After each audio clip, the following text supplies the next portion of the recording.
Hi, I'm Mary, and this is part 2 of our Introduction to Fairlight tutorial.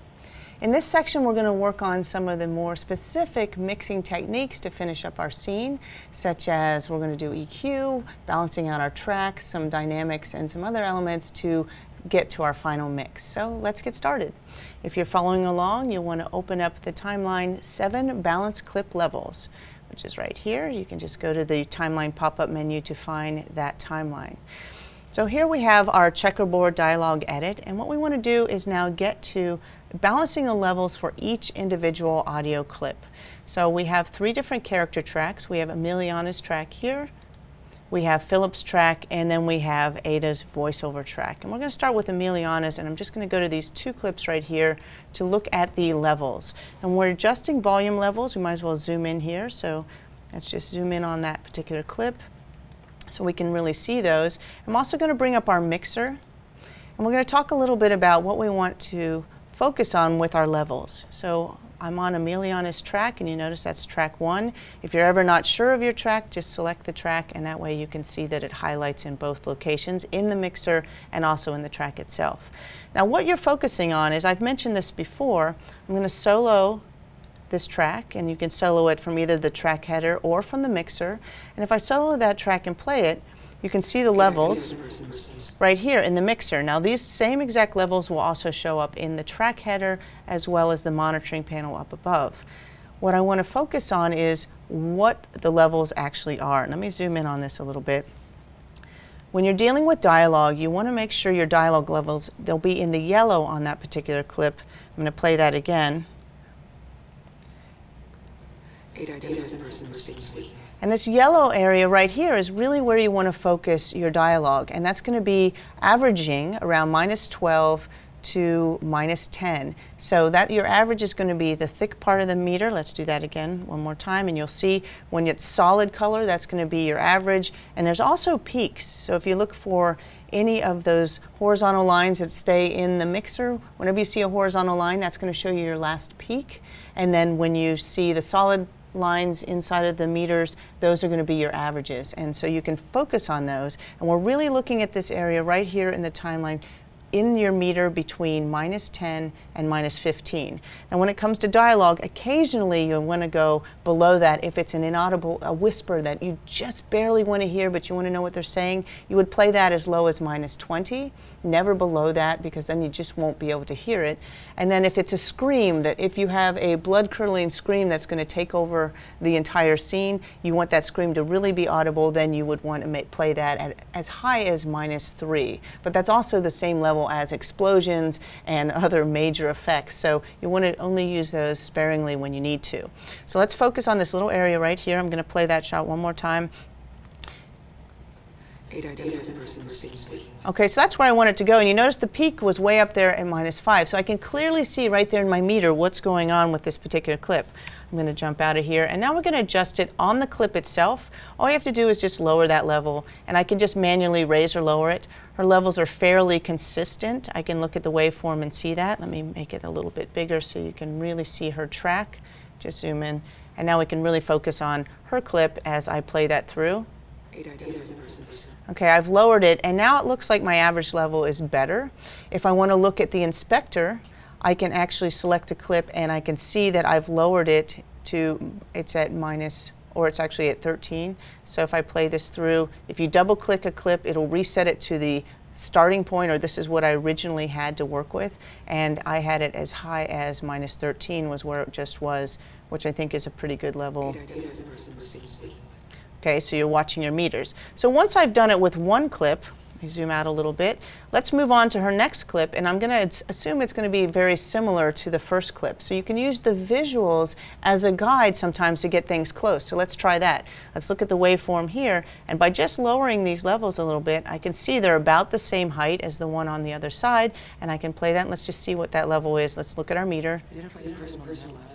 Looks like I'm right there, exactly where I want it to be. Again, we're aiming for that yellow zone. Now that you know it, you will always know, look for the yellow when you're dealing with dialogue, and I can see that those levels are fairly consistent. So these clips were easy. Now let's look at something that's a little more challenging, and we're going to go into one of Philip's clips where his levels are fluctuating more. Part of it is for his performance, and part of it is just the words that he's using, and we're going to have to adjust them within the clip itself. Let's go down to Philip's track. I'm going to shift Z for a second. I'm going to come down here to the part where he talks about the explosion. So let's navigate down to about 1 minute and 9 seconds in the timeline, and then I'm going to zoom in a little bit so I can really see that clip. Again, always adjust the interface as needed so that you can really focus on the parts that you need, and notice that you have a lot of flexibility to do that. So I'm going to just zoom in a little more. And something I will point this out, that I got this scene came from editorial, and clearly someone had made some adjustments to the levels. But when I'm about to work on them, I like to start from scratch and find out what I really have to work with, and I'll add my own points and levels if I need to. So if you ever want to reset the levels of a clip, just select the clip, and over in your inspector you can just reset that, and you can right here reset the clip back to its original levels, and that way you can make all the changes you need yourself. You can even select all the clips in an entire track and reset them all at once and start from scratch. So I'm going to hide my inspector, and so now we're going to focus on this particular clip and the levels in that clip. So I'm going to move that up a little bit. And so I can just look at this waveform for a minute, and I can see that this section is significantly lower than this part here, and I need to make sure all of them work. So one of the first things I'm going to do is I'm going to go ahead and add a couple of keyframes in between those two phrases. So I'm going to just option click right there on the overlay so I can freely adjust those two different areas. I'm going to go ahead and raise this up a little bit. I can just tell it's a little bit low, and then I'm going to play this and see it in context. And one of the things, let me solo this track. I had Emiliana's track. Let me come up here for a second. I had Emiliana's track soloed. I got to make sure you unsolo your tracks as you go, or else you may not hear any audio. So now that I got Philip's track ready, let's play it. Just 2 hours ago. Okay, and I can see, again, look at your meters. I could see that the peaks were in the red, a little bit too hot, so I'm going to go back in there and look at that again.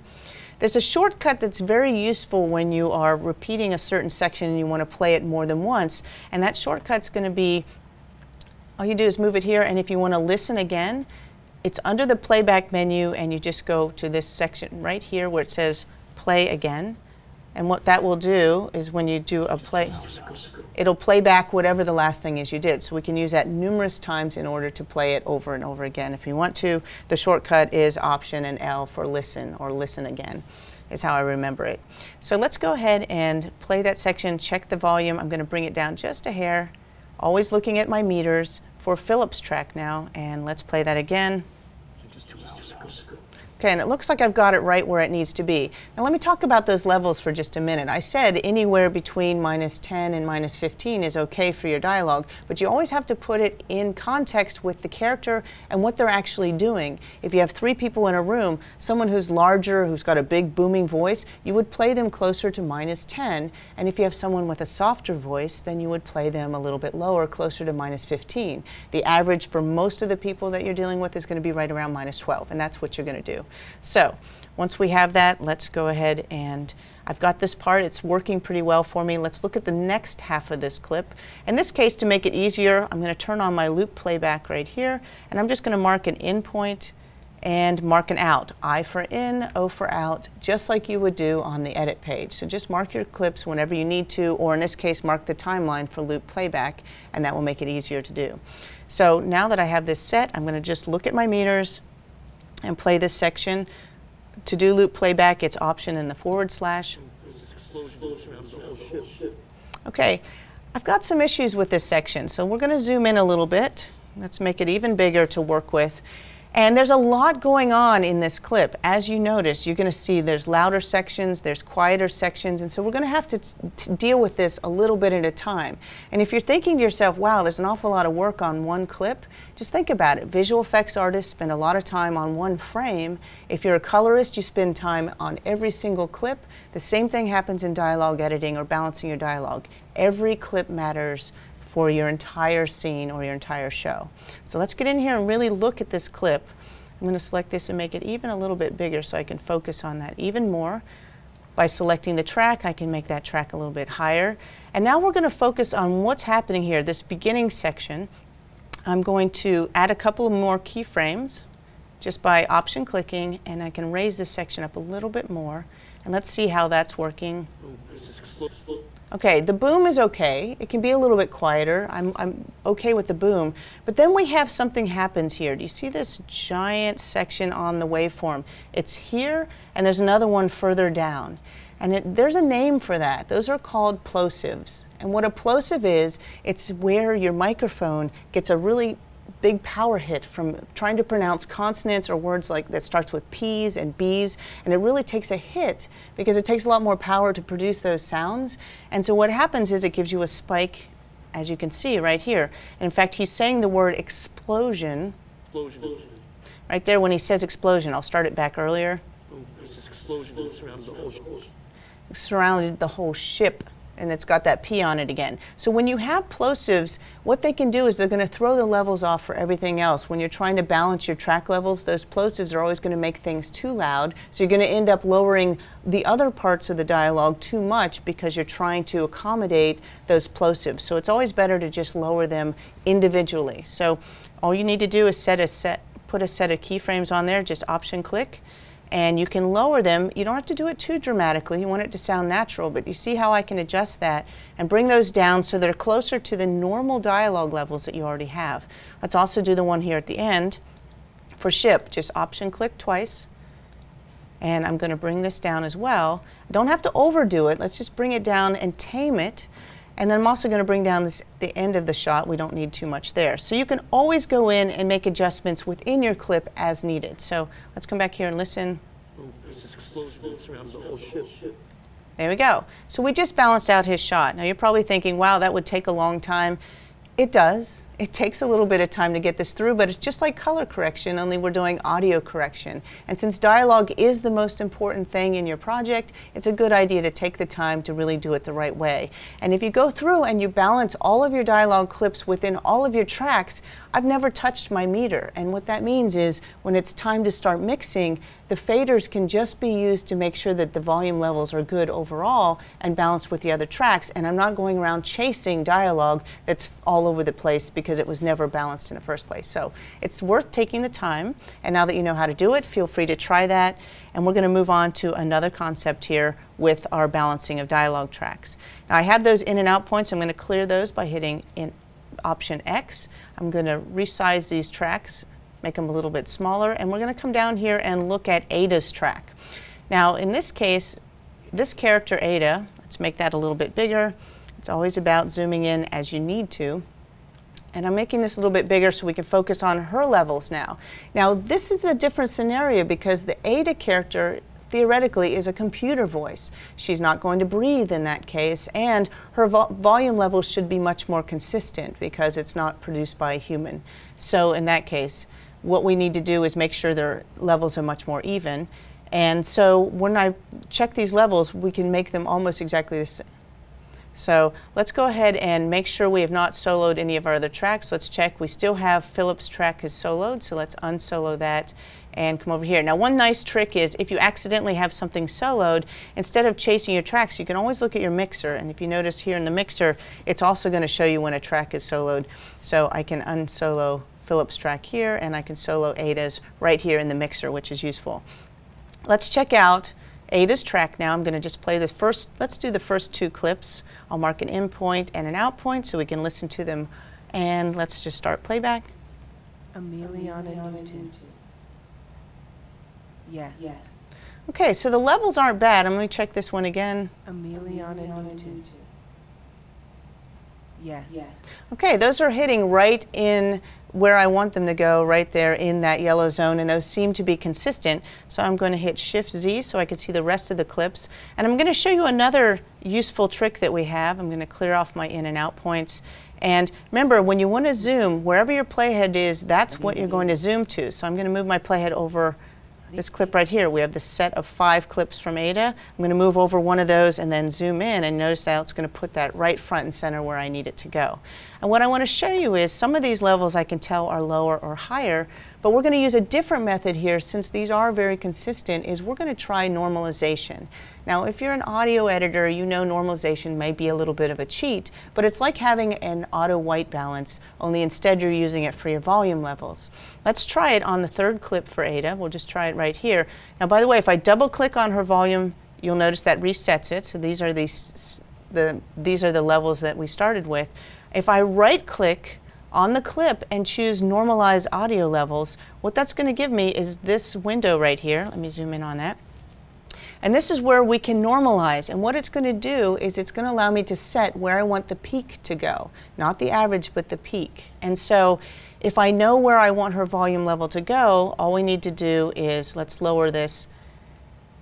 As you know, we want our volume levels to be, again, between -10 and -15. Her other clips were closer to -10, so let's go ahead and set our peaks to that level as well. So I'll set my peak to -10, just drag on that fader to get it there.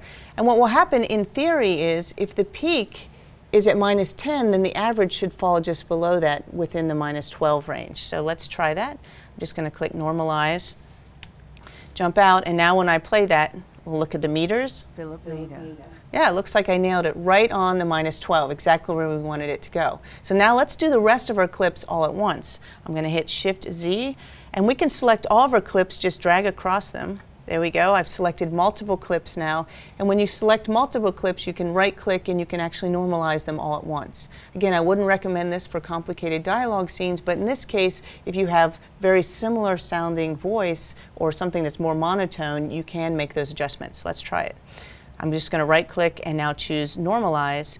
And this time, if you look at the interface, this now gives us a choice because it's multiple clips. We can do it relative to each other or independent. Let's choose independent, and that way, if you're doing it independent, it's going to look at the levels for each one individually. So let's do that. Again, let's set it to -10, which is right where we want it to go, and click Normalize, and that's it. Now we should have all of those clips balanced for Ada's track. Let's try, randomly try this one right here. I cannot explain this discrepancy. Yep, her levels are right where we need them, so perfect. So we now have, in theory, these clips are balanced. Now if you want to take up the challenge and go in and try to balance some more of these dialogue clips, feel free. If not, we're going to move on to the next timeline where these are already finished and we can move on to the next thing. So let's come up here to our different timelines and go down to De-Esser. And now we're going to focus on De-Esser. And if you're wondering what is a De-Esser, what that does is it helps remove the sibilance inside of our shots, because as we speak in dialogue, and like right now I'm speaking into a microphone, there's that whistly sound that can happen, the sibilance that can be picked up by the microphone, sometimes by proximity or just depends on the mic. And what we want to do is we just want to dial that back, because the louder the voice is, the more wattage we have behind it, the more you're going to hear those, and they begin to get irritating to listen to, and you definitely don't want to irritate people while they're trying to watch a dramatic scene. So in order to adjust that, let's go in and we're going to look at one of the clips on Ada's track. I'm going to go down to, just navigate yourself down to this clip right here that's around 44:22 in your time code. It's the 4th in that series, and I'm going to play just this shot. I'd also like to mark that clip. I'm going to use my range selection tool to mark it with in and out points so that I can easily loop the playback. And let's listen to that clip. I'll solo it. I cannot explain this discrepancy. Okay, now I don't know if you hear that whistly S at the end in there, but I definitely hear it. And again, when that's in the middle of a scene, or if you're in a theater listening to it, that's really going to stand out. So we want to adjust that. Now before I add my De-Esser plugin, I'm going to go ahead and show you on the EQ for that clip where that sibilance is, so you can start targeting it yourself and understanding a little bit more about where that sibilance lives on the clip. So let's go ahead to the inspector and select the clip. And when you select the clip, scoot over a little bit. When I select the clip and I look over at the inspector, here we have our clip EQ. Let's go ahead and turn on the EQ.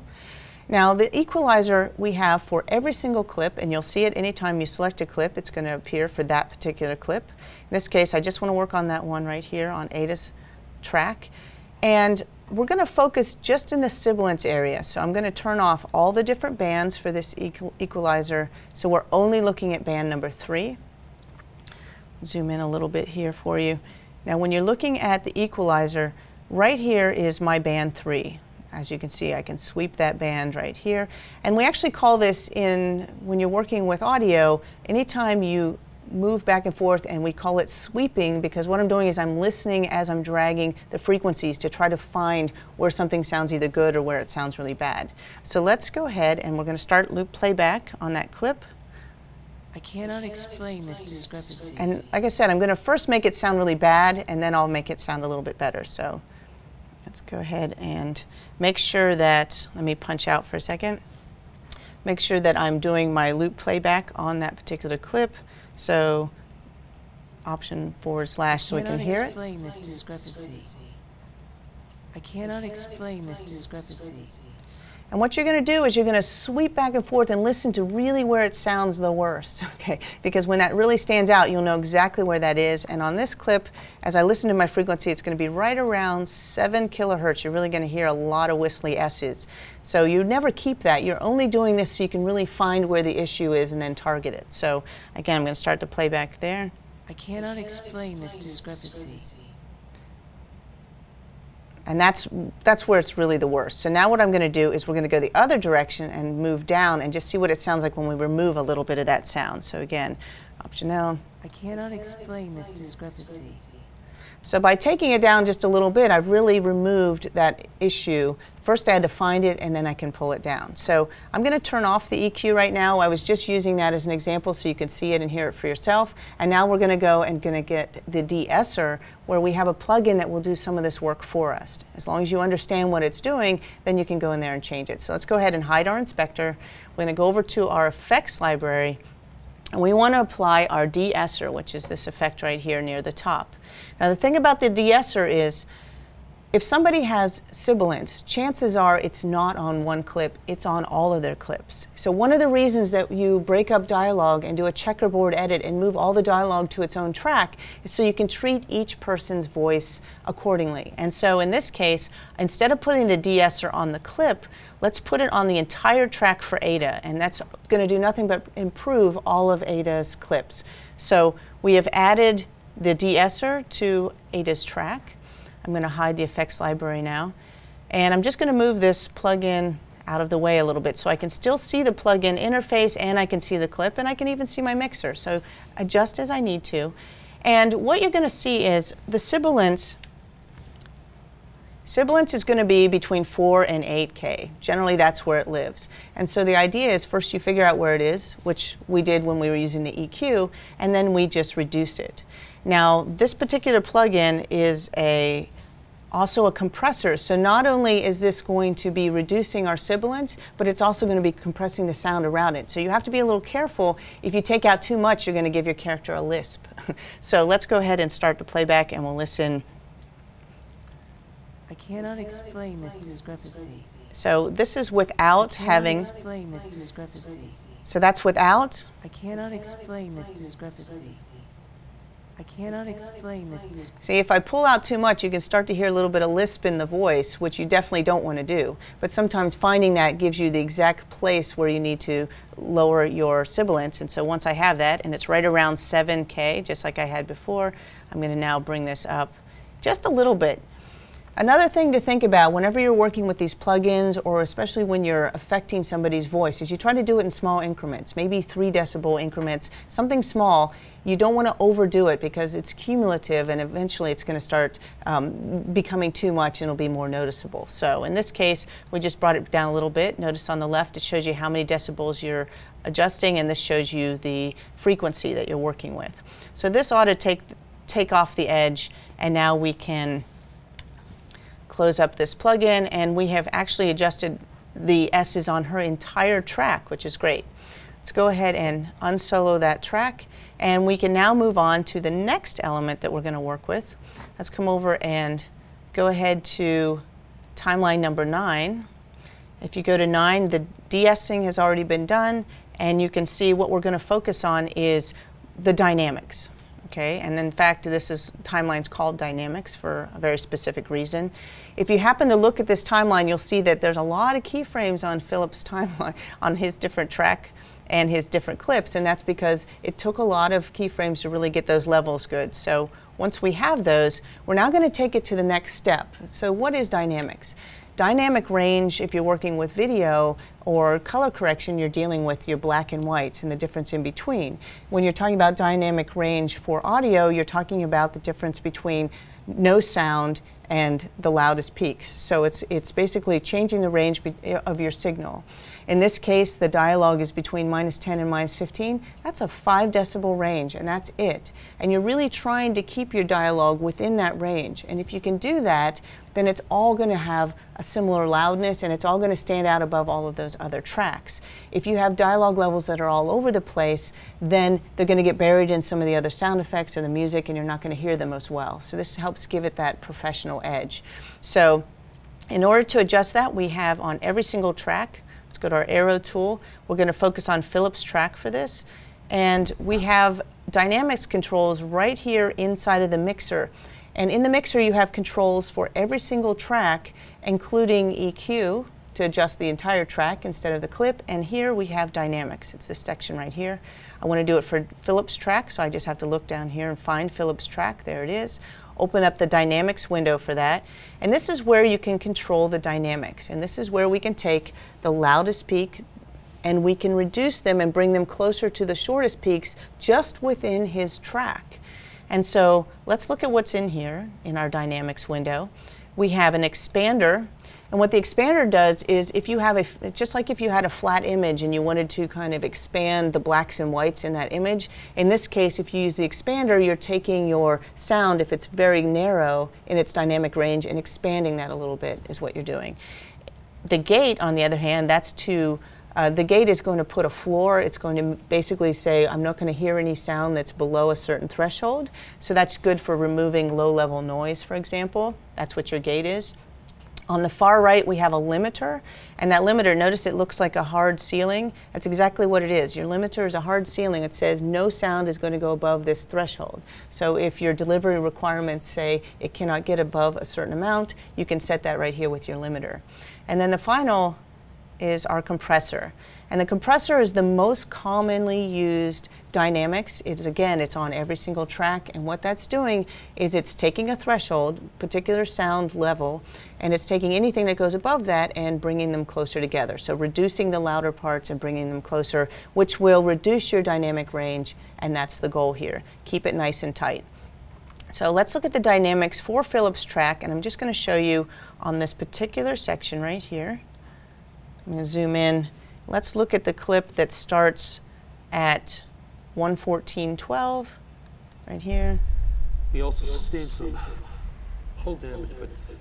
Okay, so he's saying it also sustained some hull damage. I'm just going to give you an idea of how this works. Now, obviously, we've already keyframed this and brought these pretty close together already, but in using the compressor, we're looking at the entire track, not just this particular clip. Now, with the compressor on, this threshold is going to say, zoom in on that a little bit. If you look at the threshold, this is where the lowest level is that we're working with. That's our threshold. Now, if his volume level for something quiet is closer to -20 on something, we could actually set this to 20.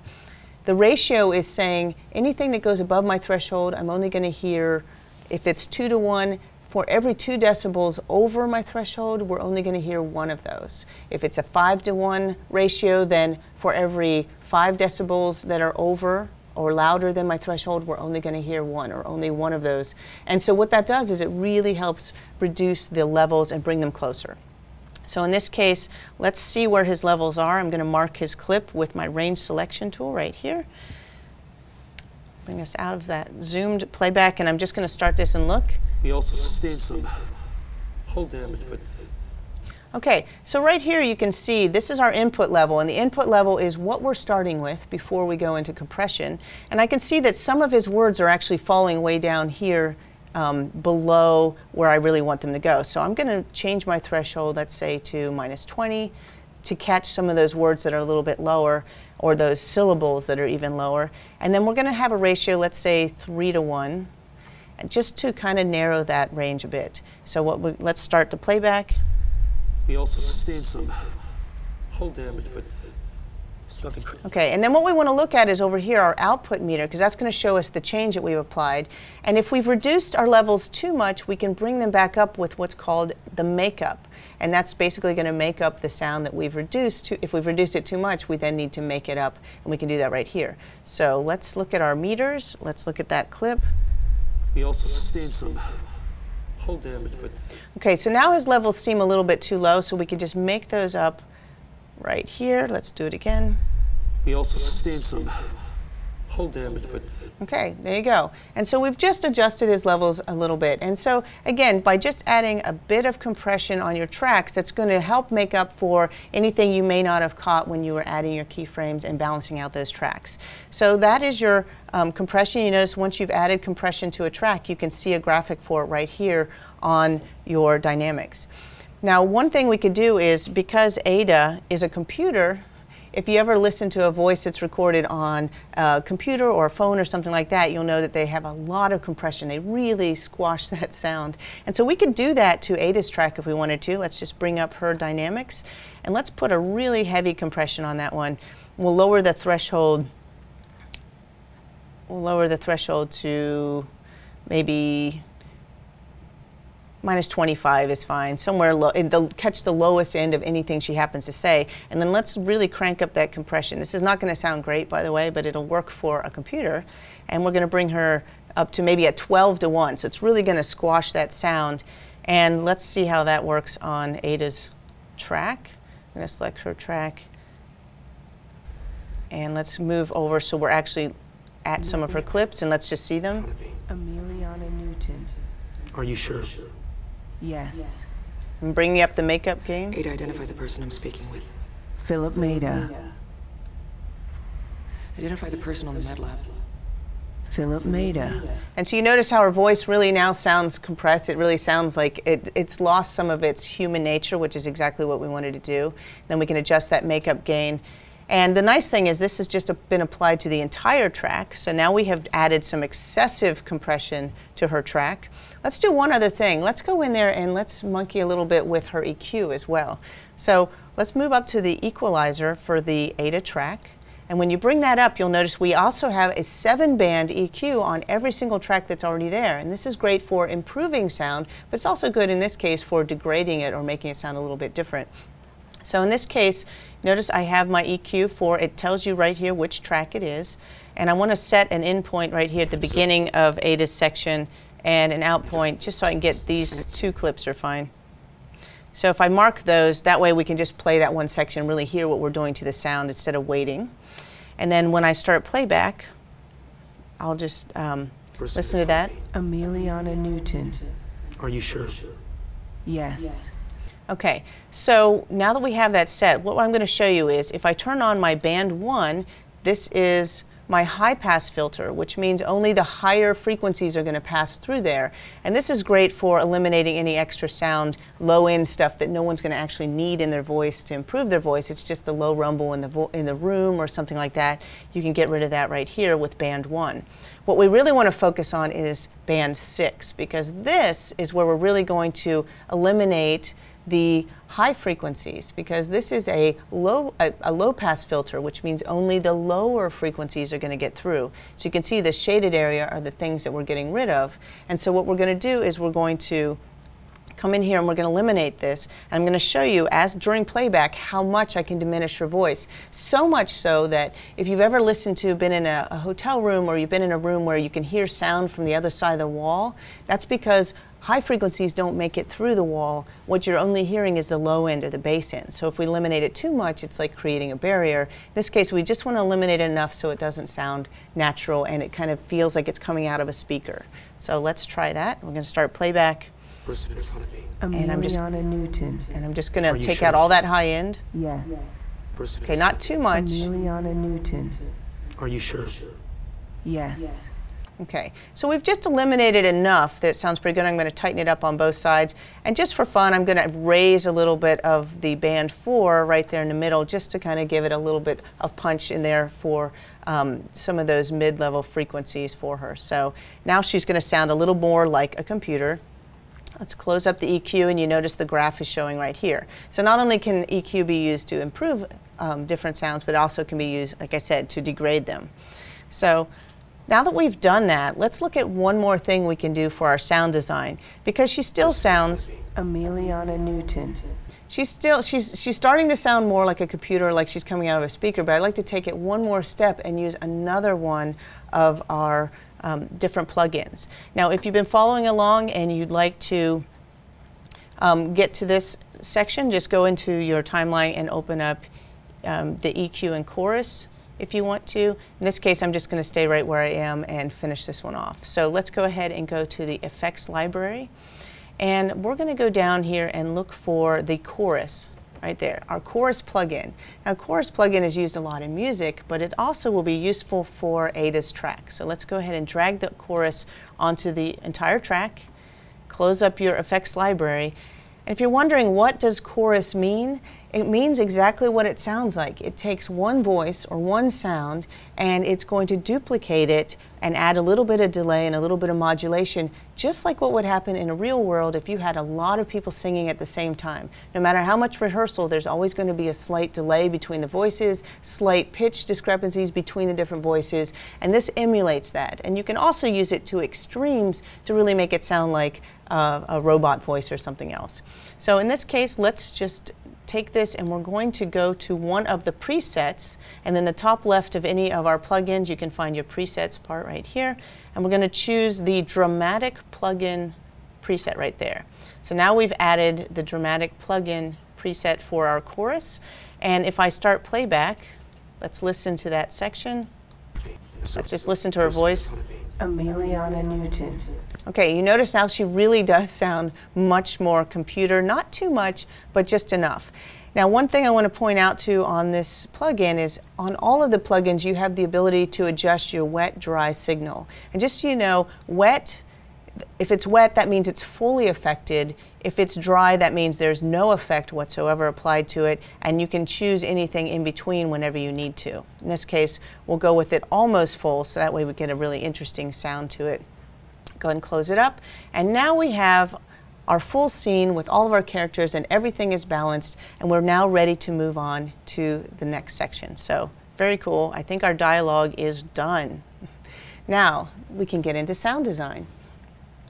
Let's move on to the next timeline, which is going to be 11, sound design. Okay. If you open up this sound design timeline and hit Shift-Z, you'll see all the work that we've done so far has already been applied. And now what we're going to do is we're going to create that sound effect we were talking about a few minutes ago.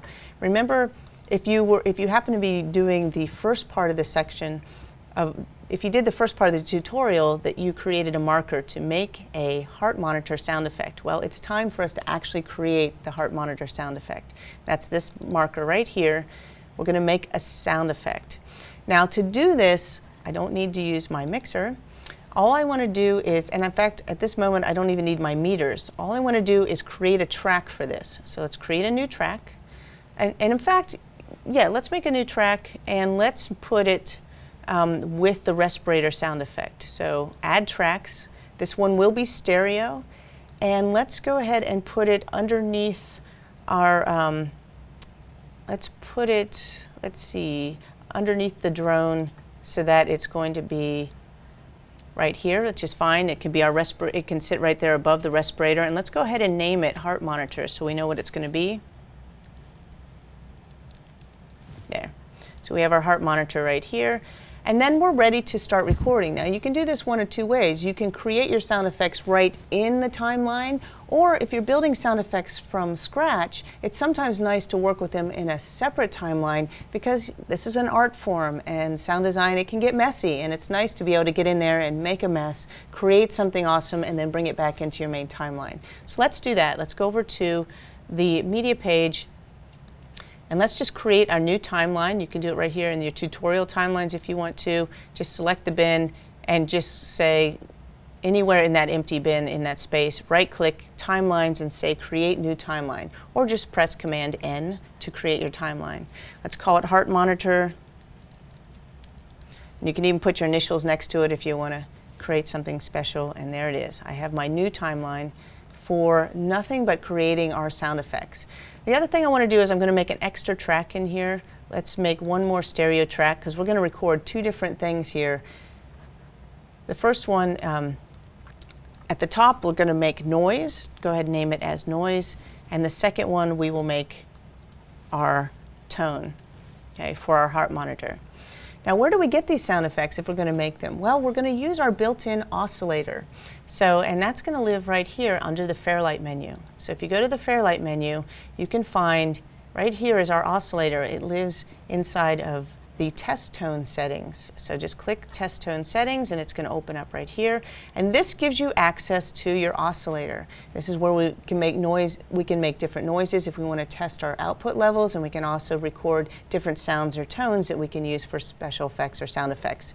So in this case, let's start with the first track, and we're going to click this options menu, and by doing that it brings up our patch input output automatically for our oscillator. So go ahead and click on that, and now you can see here's my test tones. Over here on the left is the source, and now we're going to choose noise for this first one. We have noise, and we also need to choose the track, and we'd like to go ahead and patch this to the noise track. You notice that we named the track noise to make it a little bit easier here. If those are both selected, which they are, then we can come down here and patch. And so now those are set. And one thing I'm going to do, just because this might be a little bit noisy, is I'm going to hit my dim button just on my system so that it's not too loud, and then we can arm the track. And when we do that, you're going to hear the noise that we have selected for our oscillator. I'm actually going to mute this just for the video. You can listen to it on yours if you'd like, but we are ready to record that noise. Let's go back up and get our test tones settings again, and let's listen to the two different types of noise that we can record. I'm going to unmute this for a second. We have white noise, which is all frequencies full on. That's why it sounds the way it does. And then we have pink noise. Okay? I'd like to record some pink noise. I'm going to actually mute the track, and I can still record it even though the track is muted. So I'm going to just record a little bit. All I need to do is hit record, and there is my pink noise. Okay. Now, something interesting about this pink noise, and I'm going to stop my recording, just hit stop. And now we have a nice set of pink noise. I'd like to bring up the meters for a moment, because some of you may be familiar with this if you've ever calibrated a system or listened to your different system, and you're wondering, well, what levels am I actually listening to?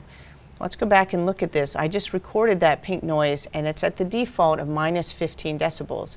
Let's see where that sits. I'm going to unmute the track. Where does that sit on my meters over here? And this starts to get a little bit interesting. Let me mute that.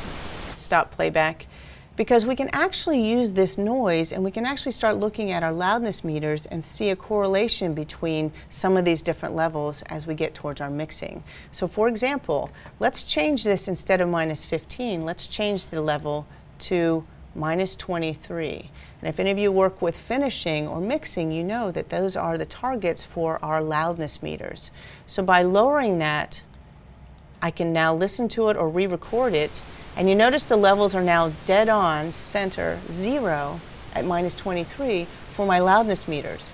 Well, you know something else that's very interesting about those loudness meters? Let's also look here at our main output, and if you look at your main output, you're going to notice that it's right there at minus 15. So this is actually very valuable because it also means I can set up my levels. Let me mute that. But it means you can set up your levels for dialogue. I can use this test tone sound level by setting it to minus 3, which is my loudness output level, and it actually is going to match with minus 15. So if your dialogue levels are good, you're already mixing for your loudness for your output. So just pointing that out because it's very useful, and some people use that noise for setting up their system. Another choice we have, we've already recorded that noise, is let's come down to the next track down here. We need to also patch our tone, and you can either patch noise or you can patch your tone, one or the other at a time. So now let's go in and patch the second track, patch our input output, and now instead of noise, we're going to deselect the noise and unpatch it, and we're going to go to just the oscillator. And if you click oscillator, that's going to give you your different tones you can work with for creating a sound effect. And we're going to now select the tone track and patch. And as soon as we patch that, now we're going to be listening to this tone. Let's arm the track. You probably recognize that 1 kilohertz tone. That's what we use to also calibrate systems. and work with those. And you notice that this auto also is set up for, there's my 0 on my loudness meter as well. So depending on what you're used to working with, that's our tone. Now in this case, I'm going to mute that track. You don't really have to listen to it while I'm playing that back.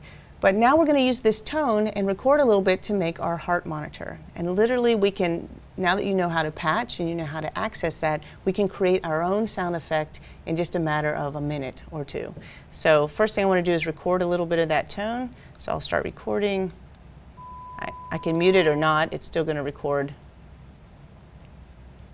So I'm just going to lay off a little bit of that and then stop playback. And once I've done that, let me unmute the track and see if I have it. Okay, so we have our sound effects. So now we're ready to create our heart monitor. So you don't need a lot, just enough to work with. And I'm going to undim my sound and I'm going to make this track a little bit bigger. And let's look at what we have. There's my signal for my heart monitor. I've recorded just a little bit, and this is going to be really easy to do.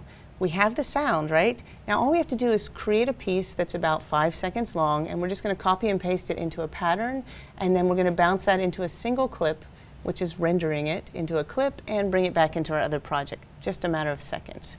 So let's start at the beginning. Actually, let's go to the end of this clip, and once we're there, I'm going to zoom in a little bit more so you can really see what I'm doing. If I want to move one frame left or right, I can just use my left or right arrows. So let's move one frame to left. And if you ever noticed a heart monitor, it's not actually a frame. It's going to be a little bit longer beep. So let's make it 5 frames to the left. So, okay, let's make it about 5 frames wide. Select this clip, and if you remember, all we have to do to split this is come up here to the razor tool and click. Now I have that single piece of audio that I can use now to create my pattern. Next thing I'm going to do is select that clip, and you can copy and paste these clips just like you would, like I said, a word processor. So I'm going to just copy the clip, and if I want to move, instead of a single frame at a time, if I want to move 5 frames at a time, I'm going to use Shift and the right arrow, and that moves 5 frames over, and I'm going to paste it. I'm going to do that again and paste it, and you see what I'm doing? I'm just pasting this in here. Very simple, and you can do it as often as you need to create a nice pattern for our heart monitor. Now you can just continue doing that as long as you want to. You can also copy and paste them if you want in a group, but I'm just making some of these so we have the idea of a monitor. Okay, so make it as long as you need to, and then if I play this, there's my heart monitor. But we can take it to the next step. I've just created this pattern, but guess what? We can also change the pitch as well. So select any one of these clips, and if you come up here to the inspector, you can see that we have the ability to change the pitch on these individual clips. Or I could bounce them first to make them one single clip with the pattern and then change the pitch to that. And I think that's what I like to do here. So I'm going to hide my inspector. And I've created this pattern. Let's mark the ins and outs on this. Mark an in point, I for in. Let's mark an out point. Now I'm going to make my out point at the beginning of the last clip instead of the end, so that way there'll be enough space I can duplicate this and loop it together if I want to. And once I have that set, let's listen. Okay, there's my heart monitor. Now the next thing I want to do is I actually want to bounce this and turn it into its own individual clip. To do that, select the track, make sure your in and outs are set, and just come up here to the timeline menu, and you're going to see 2 choices for bouncing. And if you're not familiar with bouncing, in audio, bounce means render. You're going to render it into a brand new clip. So in this case, we're going to bounce this to a new track layer. I just click bounce, and it's now created that track layer. Let's zoom out. You can see, here's my clip right here. I just made this sound effect. I can pull it out. I now have a standalone sound effect, clear my in and out points, and I can use this and copy it and paste it into my other timeline if I'd like to. So let me zoom out, and there's my clip. And again, I can make this longer if I want to, but I've created my first one. I'd like to do one other version of this. Let's play it again. Let's play it from here and see. I'm not sure why it's doing that, but this is my bounce clip. By the way, I did bounce this. Let's go up to the view menu and just show you, if you do audio track layers, you can see that that was actually bounced to a separate layer right there. So that's very cool. So if we like the sound, we can keep this one, or we can create a brand new one, or different pattern right here. All you have to do, I'm going to hide my track layers, is if I want to change my pattern, I could just, let's say I want to deselect some of these, or let's say I want to disable them. Let's do that. Let's select every other clip, and I'm going to hit D to disable them, and that way my pattern is a little longer.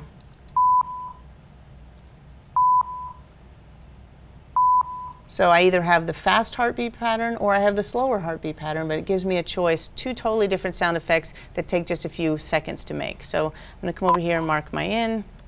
I'll mark an out point, and I'll bounce this one also. And we can bounce it again. Go to the timeline, bounce it, and make sure your track is selected when you go to bounce to a new layer, and that way that will actually work for you. Ins, outs, and a layer selected. So now I have two different heart monitor sound effects that I can work with. Let's take both of those, and we're going to copy and paste them into our other timeline. So to select a clip, just drag across it to select, and you can just do a Command C to copy, or right click to copy. And let's go to our other timeline we were just working in. We're going to go to the sound design timeline that we had already created. We can select the track, and anytime you're pasting into a new track, just make sure that you select the track you want to paste into, and it's going to look at your playhead position as well. So wherever your playhead was before. So anywhere I am in this track, if I Command V, I can just paste it. So that way we can bring things from one track to another, and there you have your clips. So I can bring a heart monitor in. So we actually made our own heart monitor right here, which is pretty cool. Now let's go ahead and jump ahead to the next timeline. Heart monitor pasted, and in this example I did the exact same thing, I just made a longer version of the heart monitor, and here it is at the bottom. It's the same one we just did. I just happen to have it in a timeline here, and we also added I added some keyframes to match this respirator so they follow the same amount of volume levels. So, and you notice it also sounds a little bit lower, because the other thing that I can do is I went into the inspector and I actually adjusted the pitch to make it sound a little bit different. So feel free to select your heart monitor and change that pitch to make it sound a little bit different for whatever it is you think works for that particular scene. Luckily, since no one's actually probably been in space, listened to a heart monitor, you can pretty much set it to whatever you want to for this particular example. So now we have this scene with our own little sound design. We've fixed the dialogue, we've added the tracks, we have our sound effects, we've even added our own original sound effect. Let's look at the last couple things we need to do here to really finish off this scene. Let's go over to the timeline 13. This has got our buses, and this is basically a finished version of this timeline where all of the dialogue and everything has been balanced just like we did. The sound effects are all in place, and I've even added the score from the soundtrack and some of the sound effects from the finished soundtrack as well. So we have moved further along, and what we're going to do is just show you how to take this to the next level to get to your mix. And that is, we have all these individual tracks that we're using for our mix. We had all of these different tracks that were required for our dialogue. In fact, I even added a fourth track here called Room, which was a piece of room tone that we extended to make sure we filled in all those gaps with the dialogue. Now what I want to do is, these have all been balanced and are ready to go. I just want to now bounce them into their own stem. And what a stem is it's the final elements for your mix. So whether you have 25 tracks of dialogue or 6 or 3 in this case, you want to bounce those all into one single track so that it makes it much easier for mixing. Obviously for your mixer, they have the access to the other tracks, but this makes it much easier to work with. So in order to bounce your entire tracks, what we can do is we're going to separate these into groups, and we're going to separate these into submixes, and I'll show you how that works right now. Now a submix, let's go up to the Fairlight menu, bus format, and what the bus format does is allows you to create submix buses or different buses that you can use for like clips. So for dialogue, for example, let's make a submix for our dialogue. Let's also make a submix for our sound effects, just so you can see how that works. And while we're here, in addition to our submixes, let's also create another main, and this main we're going to make it for 5.1 surround sound. Why not? We might need that. And let's also do a main, or a main output for just music and effects with no dialogue, in case this is going to go to another language and it needs to be dubbed. So we just created all these different things. Let's see if they're the right formats. Our main 2, I need to change the name of that to 5.1 for surround sound.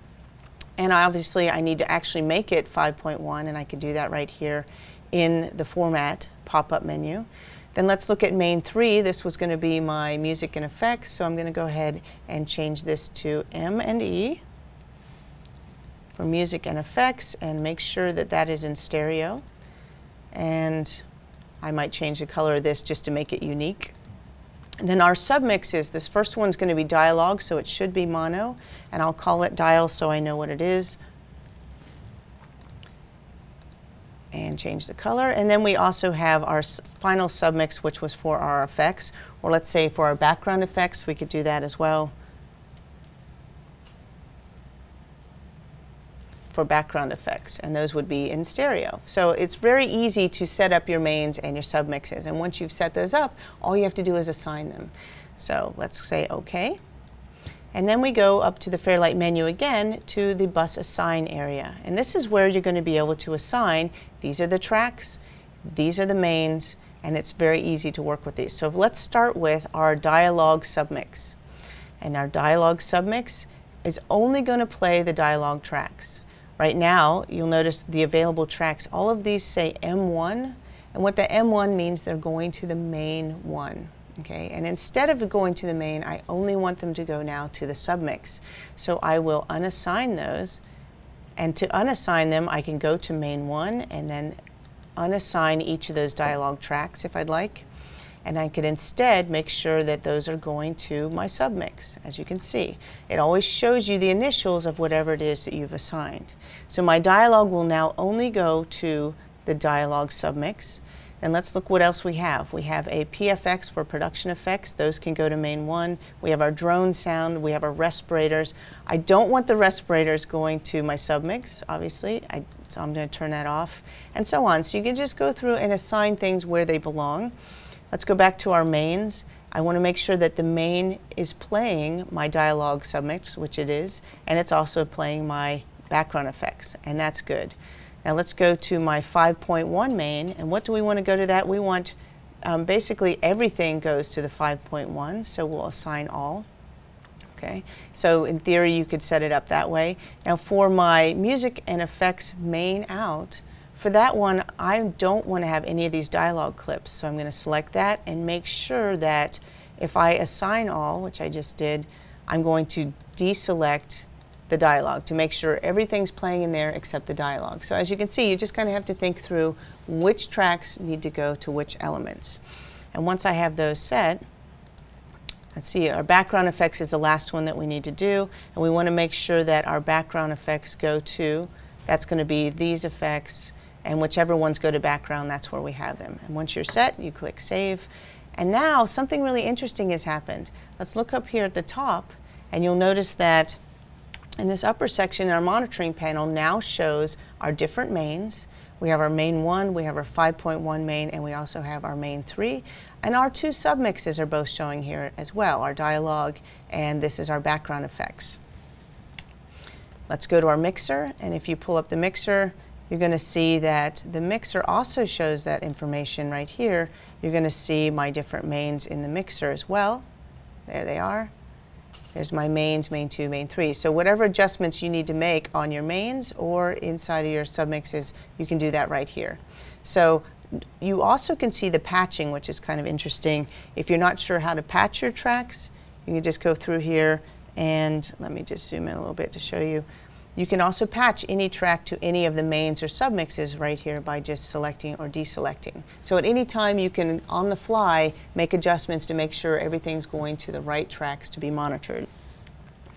Now let's back up. I'm going to hide my mixer, open my meters, and I'm going to show you now how to bounce these dialogue tracks as I mentioned before. So we've set up our buses, and we've got these all set, ready to go.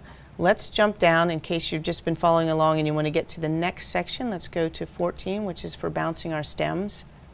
In this case, the submixes are all set, everything's ready to go, and what we want to do is bounce the dialogue, which is these right here, into this dialogue track.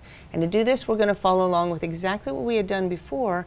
We're going to mark ins and outs, or what we can do is we can actually avoid all of that and just use our submix in order to bounce it. So let's come over here and go to the timeline menu and look at bounce mix to track. If you notice, there's a difference between bounce selected track to a new layer, which we've already done, and bounce mix. So when I go to bounce mix, it gives you the choice of any of your mains or submixes, and those can be bounced anywhere you want to a new track or to a track that's already assigned. And in this case, I want my Dialog Submix to go to one specific place, and that's that track that I named Dialog. Okay. Now, if you only want to bounce a portion of a track, you can just mark ins and out points. In this case, I just want to do that one submix to this one track. So I'm going to click OK, and I'm bouncing. And what I should get is a single clip at the top, and there it is. That's going to be my dialogue. And inside of that, it would have all of my dialogue clips ready to play and to work with, and it should sound exactly like if I was playing the dialogue by itself. So it's very useful to be able to bounce those and create your stems, whether it's dialogue or music or effects. I can then solo it and play it just like what we have here.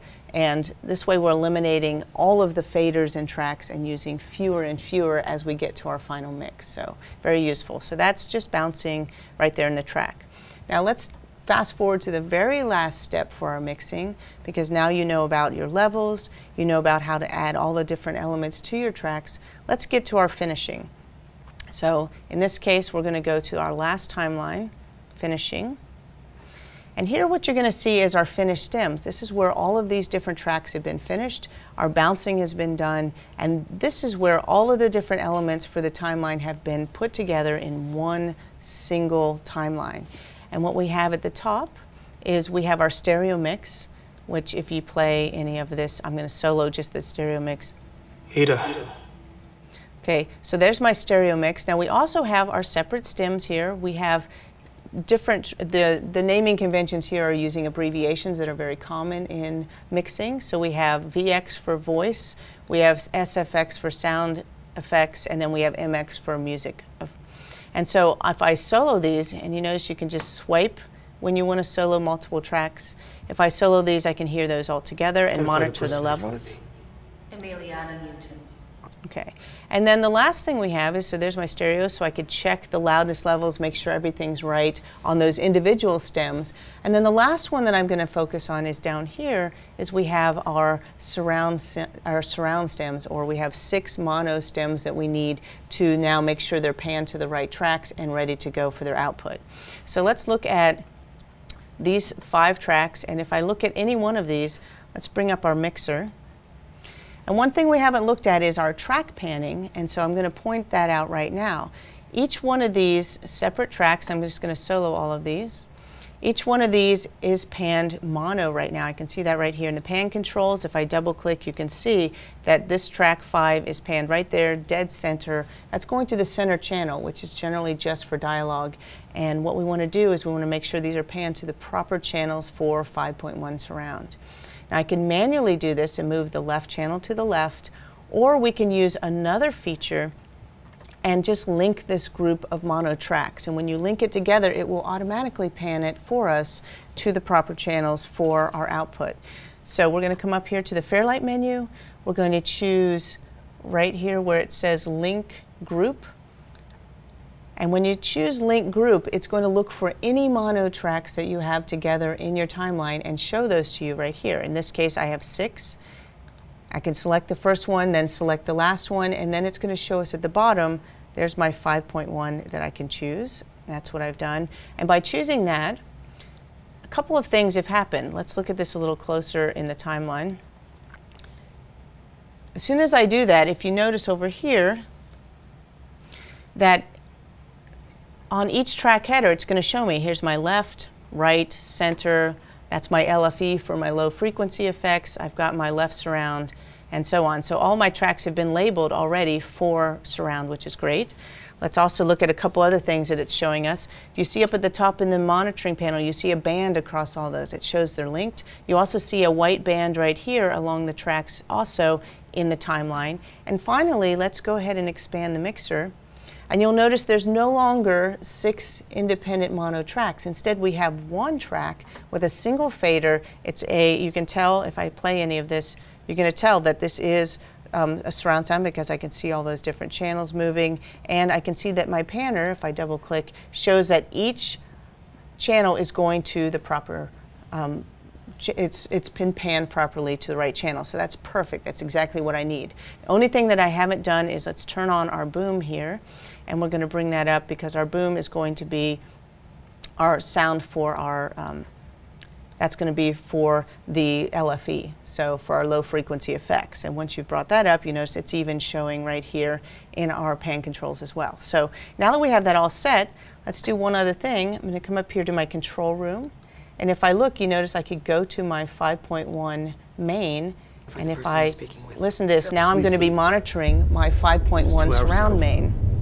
As you can see the meters are moving with all those different channels. Or I can monitor my main output, that's my stereo, and I can listen to that as well. All I just have to do is unsolo these tracks and instead solo the others. So you have total control of your tracks as you go, and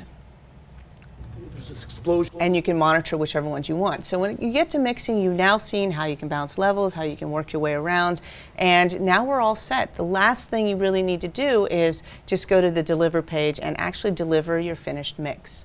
So in the deliver page, you're going to have the same controls that you have as far as here's my timeline. I can see all of my different tracks down here.